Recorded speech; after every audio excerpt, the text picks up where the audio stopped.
Joining us on the line now is State Senator Jamie Raskin, Democrat from Montgomery County, who is the primary sponsor of legislation that would legalize marijuana in the state of Maryland. Senator, how are you this morning? Terrific. Good morning. Thanks for having me. Well, we're pleased to have you. Why do you think it's a good idea to legalize pot in the state of Maryland? Well, the war on drugs is a terrible failure, and we've been waging it since Richard Nixon in the 1970s against marijuana, and it has not succeeded in reducing the supply. It has not succeeded in reducing the demand. We have just enriched the drug gangs and the drug cartels throughout America and our hemisphere and in Mexico.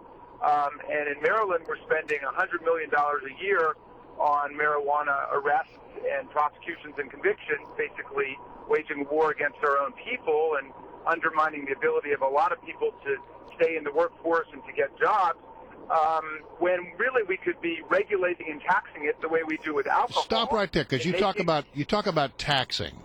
I mean, is that what this is really about? That another tax stream of tax revenue for the state of Maryland?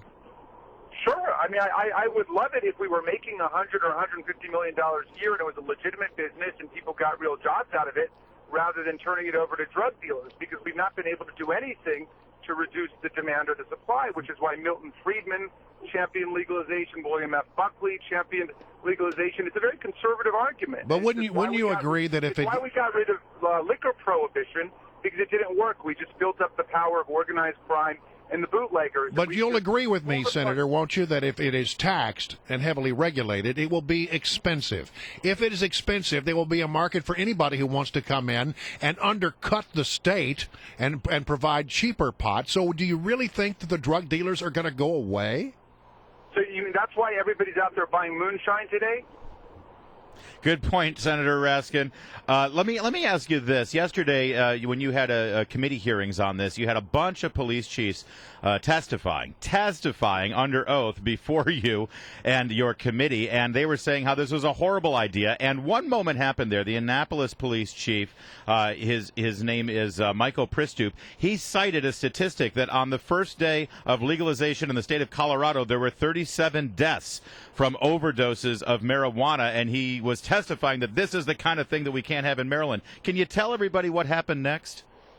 Well, I'd say about half the people in the room dropped their laptops, that he cited this patently ludicrous statistic. In fact, there's not a single reported death by marijuana overdose in American history, as far as I can tell.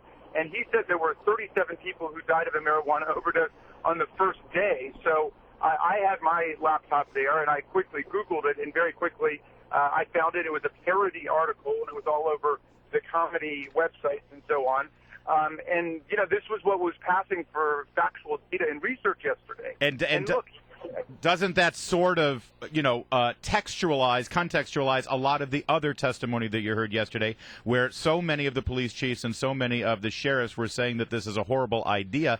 I mean, are there any statistics suggesting that this would be a bad thing to actually take the criminal element out of marijuana sales?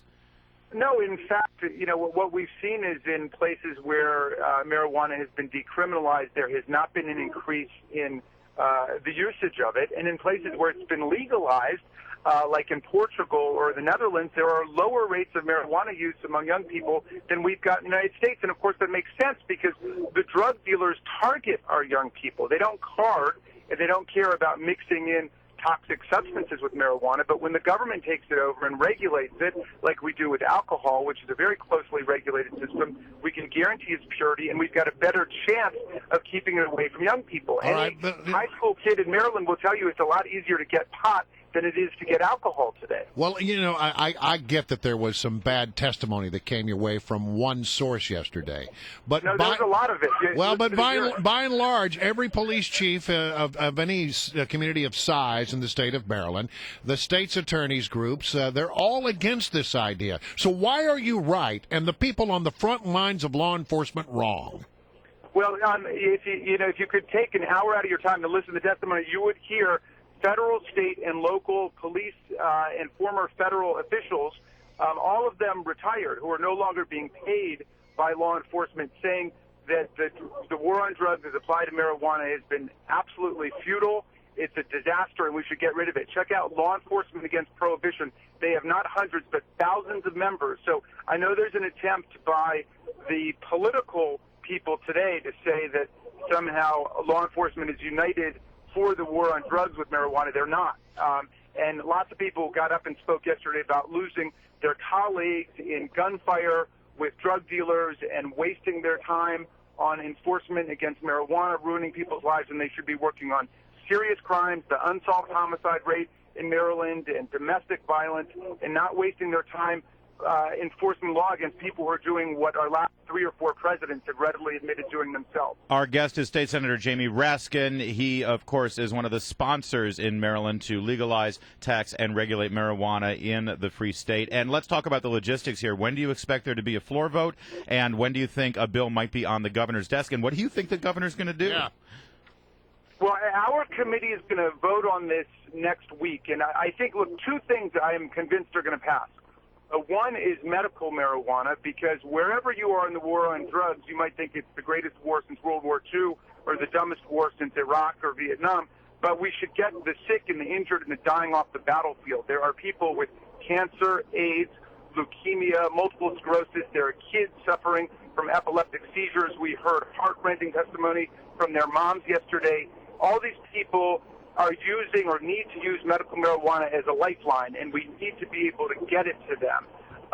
And we've had lots of testimony from medical people, nurses, that this is an absolute necessity. But the second thing is, it looks like we are going to have an overwhelming majority for decriminalization, at least. That is, even if we're not going to put the drug dealers out of business by legalizing it, at least we're going to decriminalize it so we stop ruining the records of so many thousands of young Marylanders who are essentially being driven out of the legitimate economy and workforce by virtue of having this on their record. And so I think there's a very strong sentiment for decriminalization, which I favor. But I would like to see us go all the way and really put the drug dealers out of business. Time is out, but I mean, for the record, do you partake of pot? No, I don't. I come from a family where everybody's got asthma. I've got a niece with cystic fibrosis, and we don't put anything in our lungs. I've never tried a cigarette. I've not had marijuana, and I don't even drink alcohol. I'm trying to look at it as a matter of public policy. All right. To me, it seems clear which direction we need to go. Thank you, Senator Jamie Raskin. Thanks for joining us. We got to go to traffic. You know it's a rough day right now on the Beltway. In fact, you better be careful driving out there, too.